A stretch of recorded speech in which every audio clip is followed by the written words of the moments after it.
This program is brought to you by Ignite TV. Now you're in command. Visit Rogers.com for more details.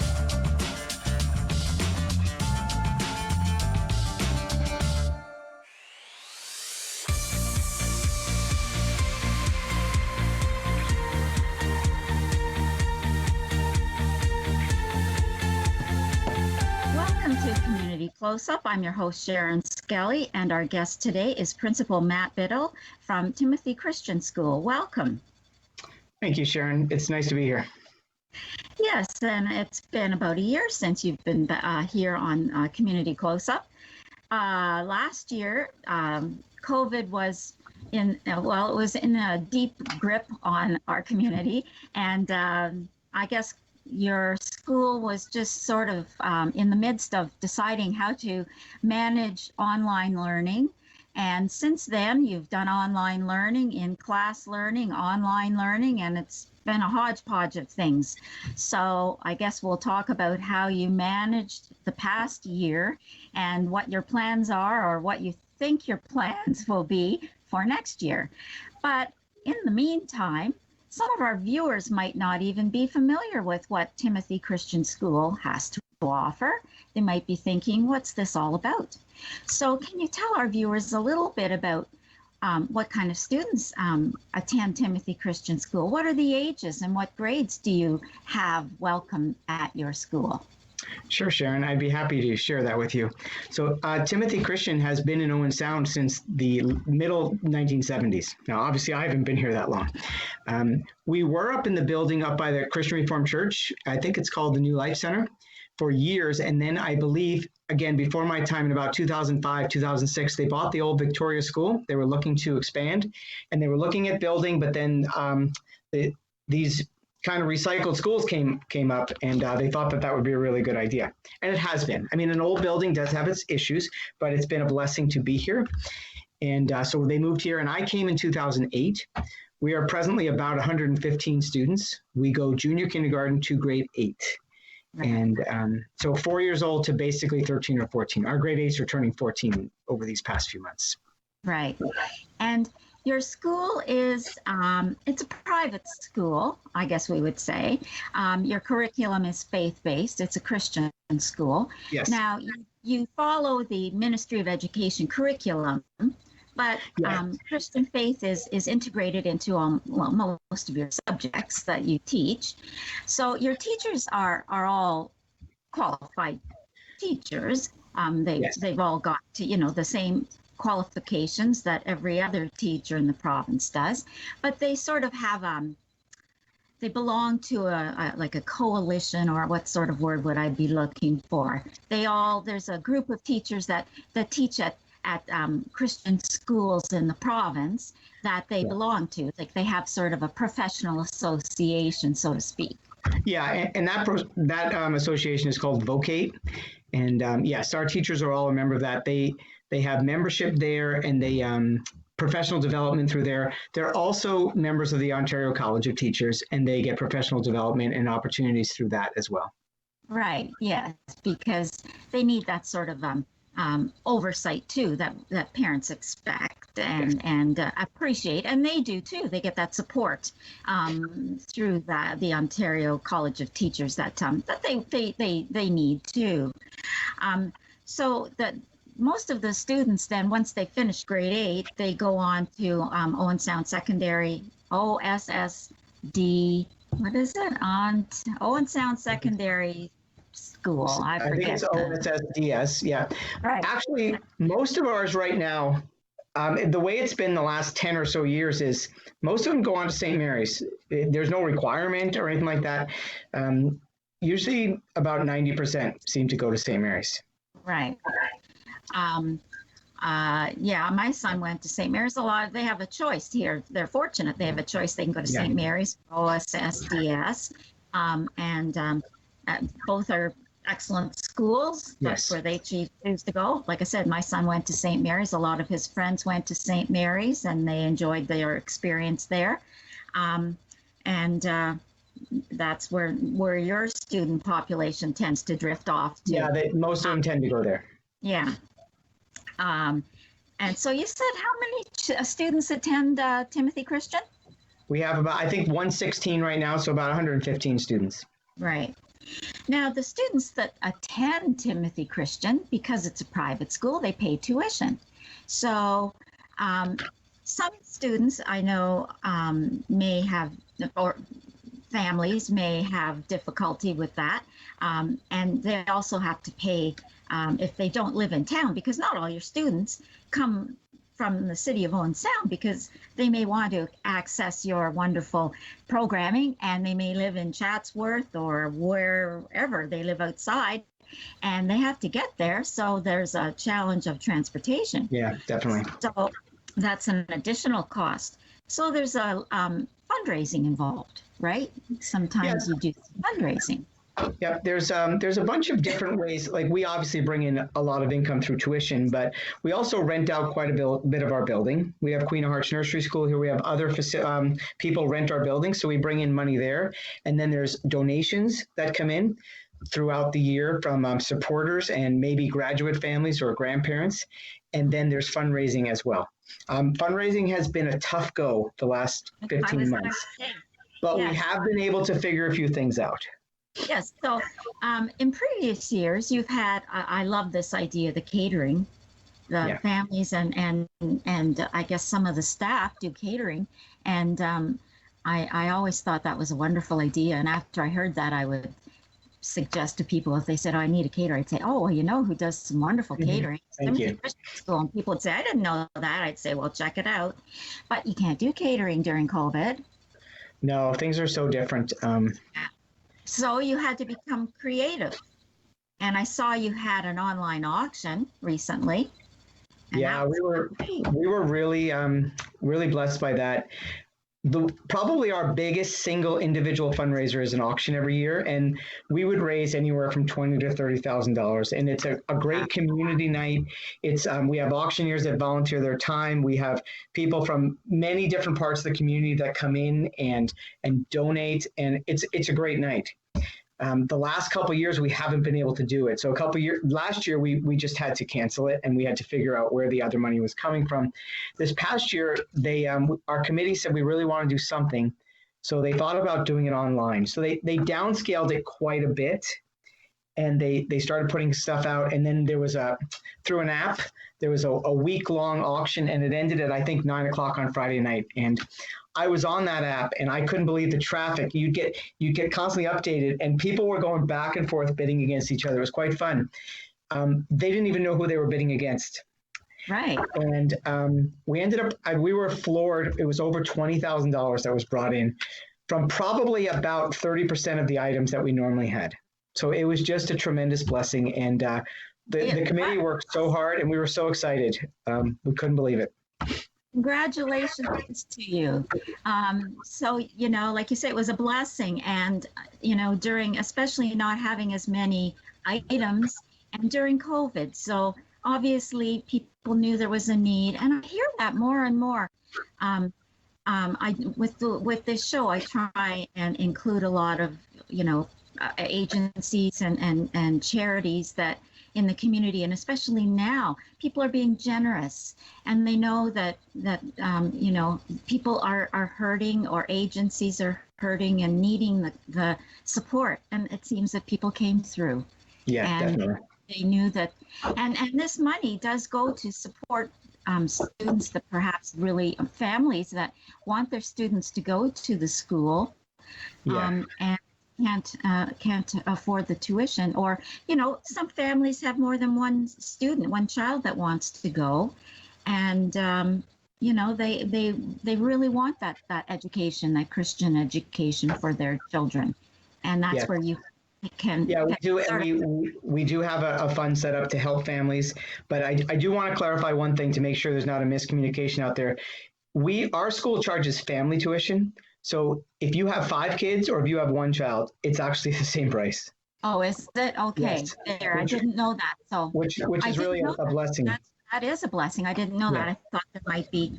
I knew there'd be some sort of discount. I knew you wouldn't. Yeah, and some have gone that way, but predominantly the Christian schools in Ontario are the it's the family rate. it isn't that way for all private schools. No. So that's good to know. Yes. That is really good to know, and very charitable. But of course, I think that's part of the your values, your Christian values too, are sort of reflected in that.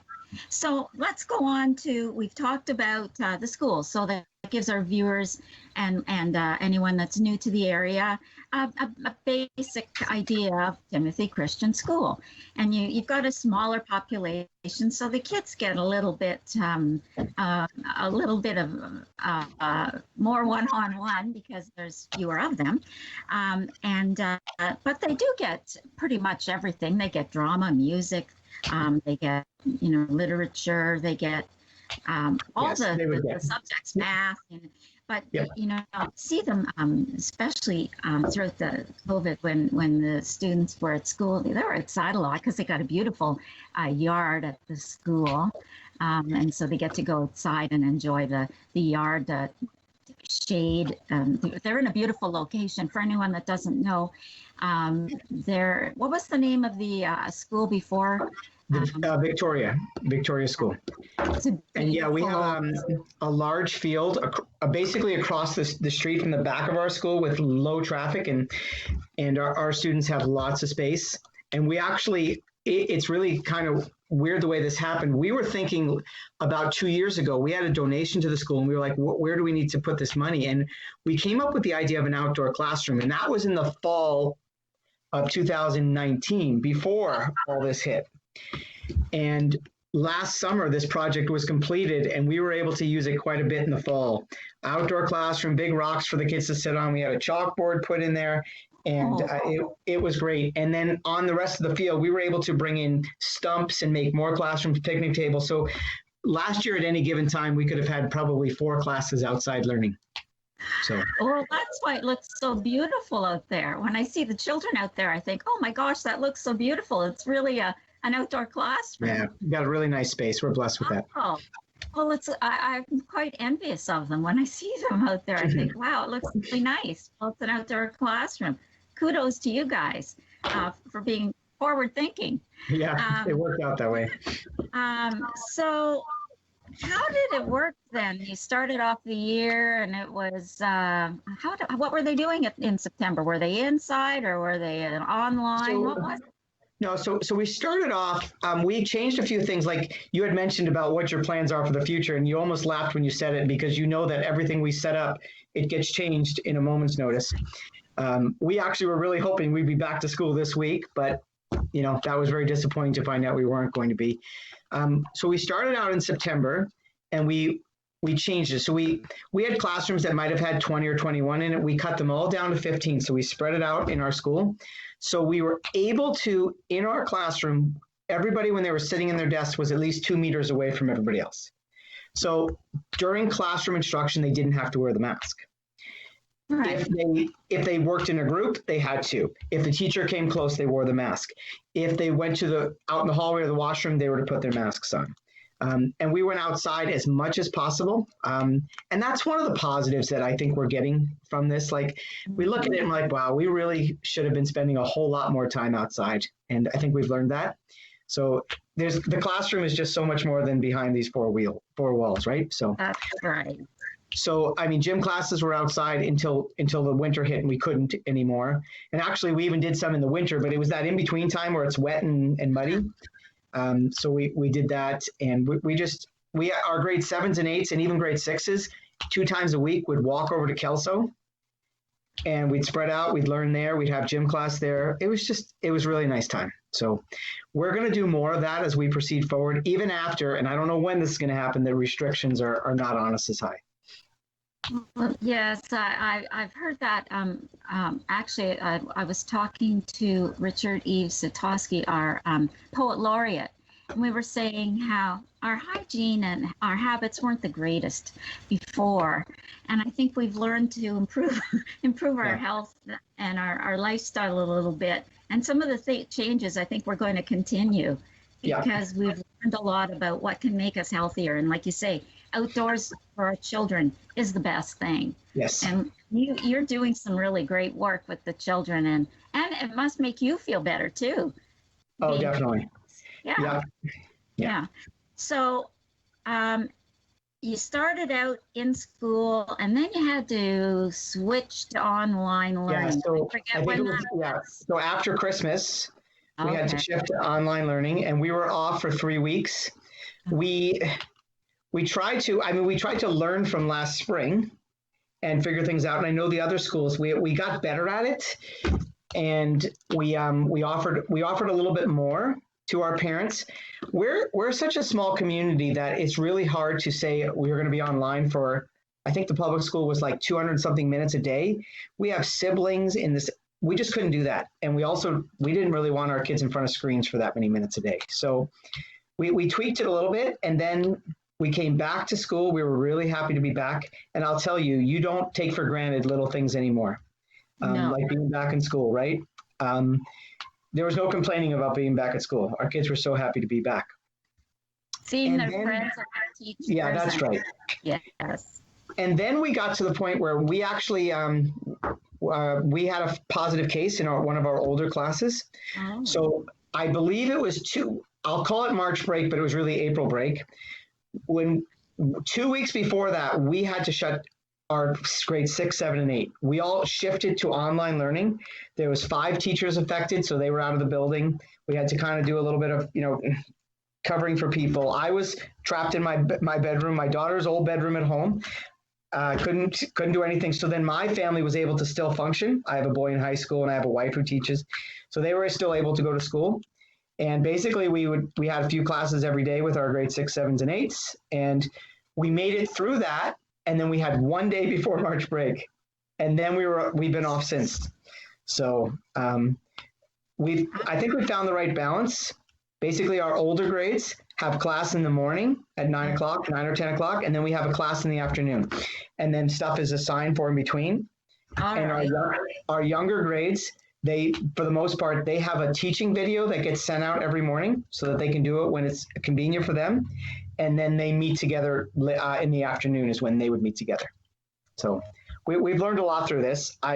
We're better at it. I think everybody's better at it. I don't want to be better at it because I don't want to do it anymore. But, right, this is what we have. So That's right. we That's still need to right. do it. So. Oh, yes. Now you're going to have a graduation, you said, on the 22nd. Now, last year, I remember that you had a drive-by graduation. Yeah, it was sort of that. Last year was a different year for us. We only had 3 graduates, Yeah. which was not the norm for us. So we were able to, we had it, so the families of the graduates, the immediate families, we had it in front of our building. Right. The idea was for them to stay in their cars. That didn't work that well for the parents because it was so hot. So we kind of spread out. We had our graduates on our front lawn in front of the school, and we gave them their graduation that way. And then after, we had all our families in the back in their cars, and they did a car parade for them. They came up the side exit. That worked really well. We knew that was not going to work for this year's class. We have 12 graduates. Oh. And with all the guidelines, actually up until just the other day, Sharen, we had decided that we were going to bump our graduation to August because we didn't want to have a drive-through. Wow. Part of our graduation, because we're smaller, we're able to, we make it really personal. We can tell funny stories about the kids. Our graduations usually last a couple hours easily. And it's a time where the kids really look forward to hearing what people say about them. So we had said to our families, They don't mind. we had said we're going to do August. We're going to do it outside in our back field because we were hoping that the limits were going to be to 50 people at that time. To go at 25, we just didn't think was fair. Basically, okay, graduate, pick one parent. But we didn't want to do that.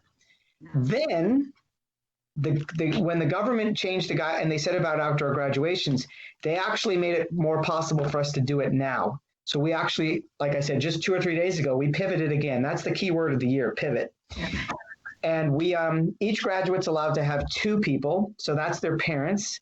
and we'll have the main teachers that work with the graduates.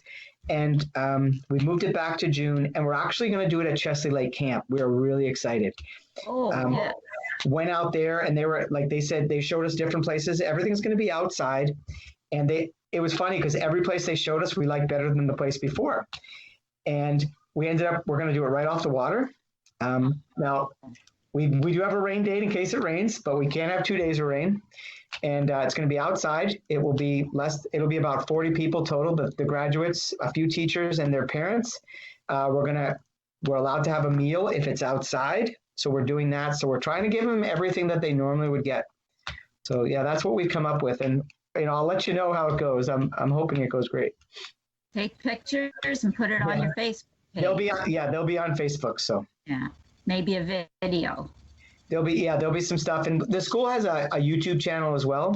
So when we used to in the past when we've done musicals and stuff like that, that all gets uploaded to YouTube, so people can go back and check them and look at them. So yeah, you have a great Facebook page, and you do really keep people up to date on what's happening at the school, and the students seem to really have fun, and the teachers do too. It looks like a great place to. We've got a really nice community here. It's fun to come to work, and the students you're asking me, and I would hope any principal would say this, by the way, not just a private Christian school. You said what kind of students? We have great students. That's how I want to answer that question. Yeah. Now I know every year at Christmas time, at holiday time, you usually have a nice play. Yeah. And you weren't able to do that this year. That's one thing you missed. How did you sort of make up for that? What did the students do to make it special for holiday time? That was difficult, I will tell you. We have grade 8 class that has and I know this is the same everywhere. So It's not just our grade 8s, but last year they were supposed to have a trip to Ottawa. We moved it to this year. They weren't able to go. They weren't able to have their musical. And they had music class. We did some videos of them doing chimes and different things like that. We really didn't know what to do. And I was just talking with a music teacher yesterday, and we're hoping that in the spring we'll be able to have a musical next year. Mm-hmm. We think that Christmas is probably a little bit overzealous in thinking that we'll be able to do that, but hopefully in the spring, and if we had to in the spring, we could probably move things outdoors if it had to. Right. Yes, they did miss out on those things like sports and like even cross-country skiing. I know your school has a reputation for having really good skiers, and they often go on to high school, and there's some legendary skiers come from your school and go on to secondary school and place really well provincially. Yeah, it's been hard. There's just been, I can sit here for probably the next hour and count the things, but you know what? We talked to our students at the beginning of the year, and we said it's really easy to dwell on what we're missing. Mm-hmm. We really got to try to have a different mindset than that. Yeah. And we're not we didn't close school when we went online. We just pivoted to online learning. We tried not to I was using the word closed, and I had people say, oh, you probably shouldn't, you're right, I shouldn't use the word closed because we're still in school. Mm-hmm. And we really need to think of this as what do we still have? Yeah. And I'm thankful for technology. What would we have done 30 years ago in a pandemic? There just would have been no school. Mm-hmm. Like we said before, I think that there's going to be a whole bunch of things that we take from this, and we, like the outside, that we take from this, and we're like, you know what, moving forward, we want to be more like this. So. Mm-hmm. And you have to look at it too, that although you did have the one outbreak, pretty much people stayed healthy, and that was the goal, to remain healthy and as healthy as you can. And that was the goal, to prevent a real bad outbreak, to prevent real bad, a serious illness. And that was why we did it. And it's amazing how, if you look at our attendance this year, it's probably better than it's ever been before. I'm not saying I miss school, but I usually have a couple of weeks where I'm fighting something off and I've got a sore throat. I got none of that this year. So I guess the hand sanitizing and the mask really do something. I had this conversation the other day. We talked about how people weren't really ill with other things, that what we were doing was working and we didn't have all the other germs, being passed around. So I suppose, as you say, the hygiene that we're practicing is working. We have to keep doing it. And I think it's going to become a habit. Yeah. And hopefully we will continue to do these things. And when we're in congregate settings like school, remember these things so that we're not all, once we get back together, out for a week or two every, fall and spring with these nasty illnesses. Did your students still get to participate in things like virtually, like public speaking and things like that competition, or is that also put to the wayside? The public speaking is an every other year thing for us. I mean, we work on presenting skills, but in terms of speeches, that's every other year. This year, so the opposite year, it used to be science fair, but we've kind of expanded on that, and we call them passion projects. In grades 4 and up, do passion projects. It's something that they are passionate about and they want to learn more about. So it could be, comparing 2 different kinds of hockey sticks to something really in depth in science, or, just where their passion is. And this year, we kind of had to pivot on that because we originally had them due in May, and then we were hoping for, every year we like to end our year in May, have what we call a celebration of learning, and have the kids in front of an authentic audience be able to share work that they've done.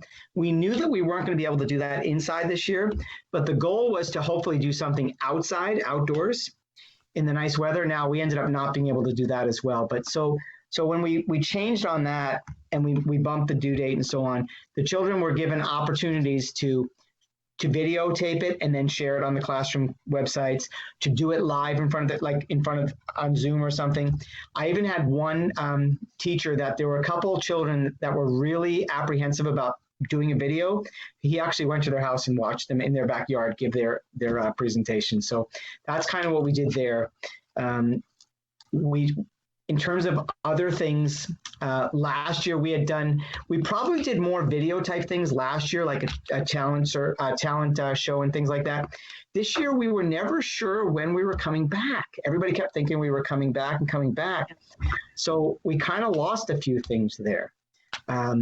This past month, we said, okay, we're not going back. We have to figure something out. So the engagement in the learning, we're losing kids here. I mean, they're tired of this, okay? Yeah. The families are tired of it. Everybody's burnt out. So what we incorporated was, we said during June, we're gonna have 1 day a week where there's no school. We're gonna give them something fun to do. So for example, last week we had a scavenger hunt that went out in the morning on Wednesday. And if you were on our Facebook page, you would have seen some of those pictures. Yeah, and basically they were supposed to do some things and then email them in. And they did it. And that this kept week, yeah. Well, this week, that's all. I'm sorry we're running out of time, but it was really great to hear all these innovative ideas that you had. And I love the idea of passion projects. I wish we'd had that when we were in school. Well, I wish you well for the rest of the year, your graduation at Chesley Lake. I'm looking forward to the pictures and videos. And hopefully in September, you won't be online. You'll all be in class and everybody will be healthy. And thank you once again for joining us, Principal Bittel. Thank you. Have you back again next year in June to tell us how great the year went. And thank you. That's a deal. Okay. Our viewers for joining us on Community Close-Up. And remember that we still have COVID with us, so wash your Call the Rogers TV viewer response line. Email us or connect with us on social media.